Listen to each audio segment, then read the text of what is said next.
3000 वर्ष पहले रूस ने ईसाई धर्म स्वीकार किया। माना जाता है इससे पहले यहाँ असंगठित रूप से हिंदू धर्म प्रचलित था और उससे पहले संगठित रूप से वैदिक पद्धति के आधार पर हिंदू धर्म प्रचलित था। वैदिक धर्म का पतन होने के कारण यहाँ मनमानी पूजा और पुजारियों का बोलबाला हो गया, अर्थात हिंदू धर्म का पतन हो गया। यही कारण था कि 10वीं शताब्दी के अंत में रूस की कीव रियासत के राजा व्लादिमीर चाहते थे कि उनकी रियासत के लोग देवी देवताओं को मानना छोड़कर किसी एक ईश्वर की पूजा करें। उस समय व्लादिमीर के सामने दो नए धर्म थे, एक ईसाई और दूसरा इस्लाम। क्योंकि रूस के आस पड़ोस के देश में भी कहीं इस्लाम तो कहीं ईसाईयत का परचम लहरा चुका था। राजा के समक्ष दोनों धर्मों में से किसी एक धर्म का चुनाव करना था। तब उन्होंने दोनों ही धर्मों की जानकारी हासिल करना शुरू कर दी। उसने जाना कि इस्लाम की स्वर्ग की कल्पना और वहाँ हूरों के साथ मौज मस्ती की बातें तो ठीक हैं, लेकिन स्त्री स्वतंत्रता पर पाबंदी, शराब पर पाबंदी और खतने की प्रथा ठीक नहीं है। इस तरह की पाबंदी के बारे में जानकर वह डर गया। खासकर उसने खतना और शराब वाली बात अच्छी नहीं लगी। ऐसे में उसने इस्लाम को कबूल करना रद्द कर दिया। इसके बाद रूसी राजा व्लादिमीर ने यह तय कर लिया कि वह और उसकी कीव रियासत की जनता ईसाई धर्म को ही अपनाएंगे। ईसाई धर्म में किसी भी तरह की पाबंदी की चर्चा नहीं थी। लोगों को स्वतंत्रता के साथ जीने का अधिकार था और उसमें किसी भी प्रकार का सामाजिक भय नहीं था।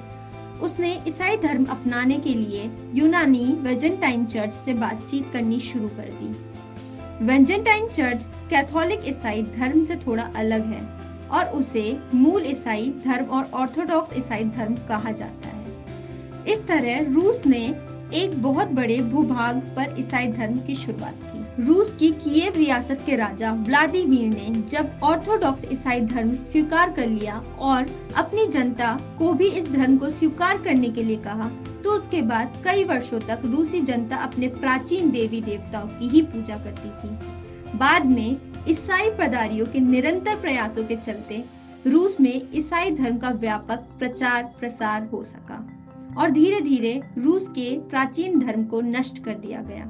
प्राचीन काल के रूस में लोग जिन शक्तियों की पूजा करते थे, उन्हें तथाकथित विद्वान लोग अब प्रकृति पूजा कहकर पुकारते हैं। प्रकृति पूजकों के लिए तो सूरज भी ईश्वर था और वायु भी ईश्वर थी और प्रकृति में होने वाला हर परिवर्तन, प्रकृति की हर ताकत को वे ईश्वर की हरकत समझते थे।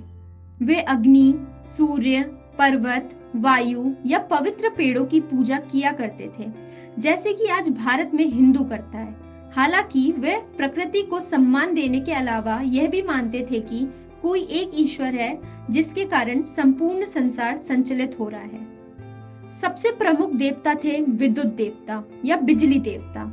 आसमान में चमकने वाली इस वज्र देवता का नाम पेरुन था।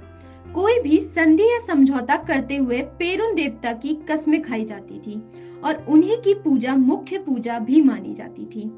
विद्वानों का कहना है प्राचीन काल में रूसियों द्वारा की जाने वाली प्रकृति की यह पूजा बहुत कुछ हिंदू धर्म के रीति रिवाजों और रस्मों से मिलती जुलती थी।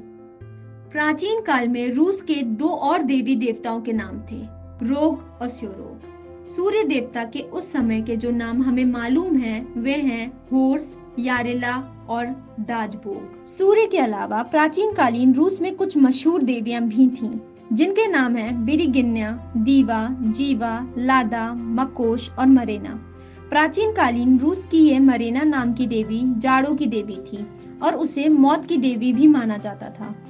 हिंदी का शब्द मरना कहीं इसी मरेना देवी के नाम से तो पैदा नहीं हुआ, हो सकता है ना। इसी तरह रूस का यह जीवा देवता कहीं हिंदी का जीव ही तो नहीं। जीव यानी जीवंत आत्मा। रूस में यह जीवन की देवी थी। रूस में आज भी पुरातत्ववेताओं को कभी कभी खुदाई करते हुए प्राचीन रूसी देवी देवताओं की लकड़ी या पत्थर की बनी मूर्तियां मिल जाती हैं। कुछ मूर्तियों में दुर्गा की तरह अनेक सिर, कई कई हाथ भी बने होते हैं। रूस के प्राचीन देवताओं और हिंदू देवी देवताओं के बीच बहुत ही ज्यादा समानता है। यह हो सकता है कि रूस में भी पहले हिंदू ही होंगे, लेकिन अब वो ईसाई और मुसलमान हो गए। लेकिन रूस के प्राचीन धर्म के बहुत से निशान अभी भी रूसी संस्कृति में बाकी रह गए हैं।